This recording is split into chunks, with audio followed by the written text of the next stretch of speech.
Okay, so brace yourself because I don't think this video is going to be very long, but it's probably going to be a bit uncomfortable. Because I'm going to leave all the science stuff out, but I'm going to just be very blunt with you. Porn is ruining your life. And if you needed a sign to quit, this is it. If you don't feel like you're not addicted yet, like maybe you just started, maybe you're just some 13-year-old that just randomly clicked on this video, do yourself a favor and just stop. Find a hobby, find an active hobby, work on some chores, take a shower or something, I don't know. So today when I was in my professionalism class in neuroscience, I noticed that most of the people in the room were pre-med students. Yet, but when I say they're pre-med students, I'm not saying they're like first year, second year, like most of them are like juniors and seniors. And in my mind, I'm like, okay, like y'all must have your stuff figured out. Like, like maybe, you guys got the ball rolling, you guys are on it, you guys know what classes to take. But when I'm talking to all my classmates that raised their hand when they said that they are pre-med students, I noticed that none of them have clinical experience. None of them have um none of them don't really know like what the coursework is to go to medical school or PA school or any of those to get any of those professional degrees in general. And then it occurred to me, I'm a little bit confused as to why like a lot of these people are in levels ahead of me as far as like me being a sophomore. Most of these people are juniors and seniors and they haven't taken MCAT yet. I mean, granted, I'll leave some space for nuance. Maybe some of them are going to take a gap year.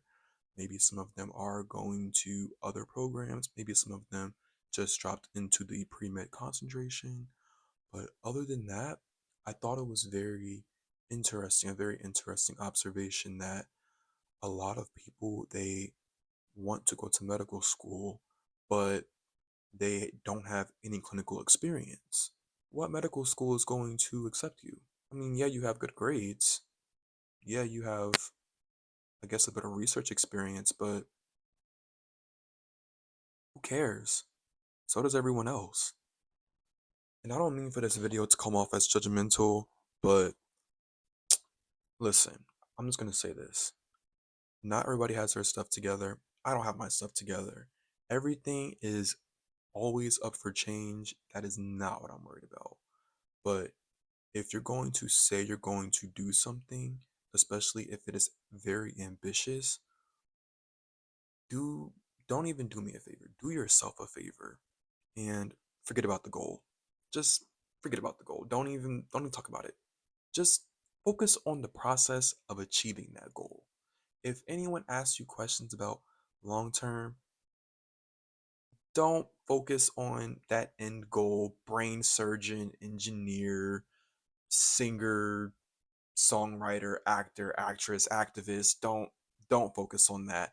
Instead, how about we just focus on the steps to get there? If someone asks, "What are you doing with your life?" don't tell them that you want to be a neurosurgeon. Like maybe like I mean, it could be beneficial depending on like what you're trying to network and what you're trying to present to other people as to what you want to do. But if you don't have to, I think a lot of people would benefit from just being quiet and letting life be and keeping their goals to themselves. And you know what? That's what I'm going to talk about this video. It's funny because I don't really know what I'm going to talk about during these videos until like I'm actually like into it. But I'm going to talk about the importance of keeping your goals to yourself, or more importantly, just being quiet. But before I go too deep into this, I just want to say that this is how I live my life. Everyone's life is different. You are allowed to disagree. This, listen, like, you need to treat your world, treat everything in your life as if the sky is green. If the sky is green and you perceive it as green and that is what works for you, that is how you live your life, please just go on and live your life like that. There is no cookie cutter way to live your life, okay? Like, I'm just trying to tell you that this is what works for me. Now, when people ask me what my long-term goals are, of course, this is YouTube, this is the internet. I wouldn't mind telling people here. But when I have people close to me asking me questions and stuff like that, I always try to find a way to dodge the question. I don't want to sound pretentious here, but if the person that you're talking to your long-term goals, I don't mean this in a judgmental way, but the person that you're talking to, if they are not into your long-term goals, if they cannot help you achieve that, if they're not a stepping stone, if there's something that they can do, even even if it's just mentorship, if they can't even do that, there really isn't no reason to tell them. Here's the thing, at least for me, my goals, the things that I want to do with my life, the things that I spend my time and effort and energy to and put forth effort in, that is very close to my heart. Like, I don't want to hear what someone else has to say about it. Like, I don't want to hear no 2 cents. I don't want to hear someone projecting their insecurities onto me. I don't want to hear it. I don't care for it. And there was a time in my life where I feel like I was easily talked out of stuff. Like, maybe it's because when I was younger, I felt like I had a weak sense of self. But now that I've lived enough life, like, I can definitively say, at least for me, that being quiet about my goals and the things that I'm working on has done nothing but help me. And we have to keep in mind, like, there is a time and a place to tell people and discuss these things. But when you're trying to make moves and make stuff happen, always move in silence. It just goes beyond comprehension. Just just move in silence. Like I said before, when you move in silence, no one no one can talk any type of fear into your plans. And let's say what you're working on is your passion.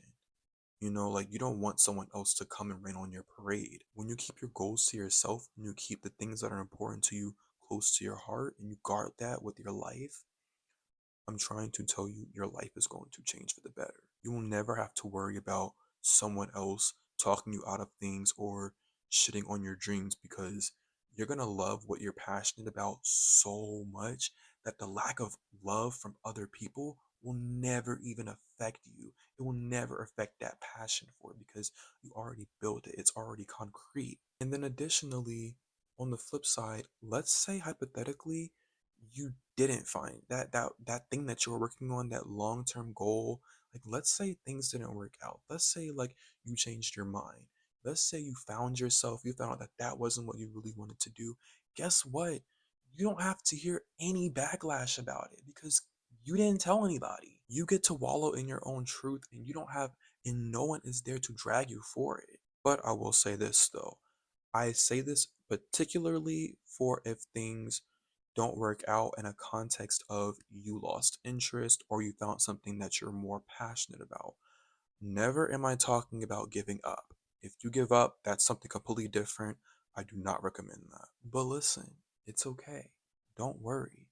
If, let's say, you already told the whole world what you're trying to do, listen, it's not too late. It's not too late to be quiet. It's not too late to slow down the chatter train, okay? But just keep this in mind.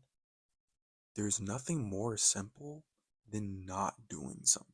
All you have to do is focus on what's important to you and be quiet. Embrace that. That's all I have to say for this evening.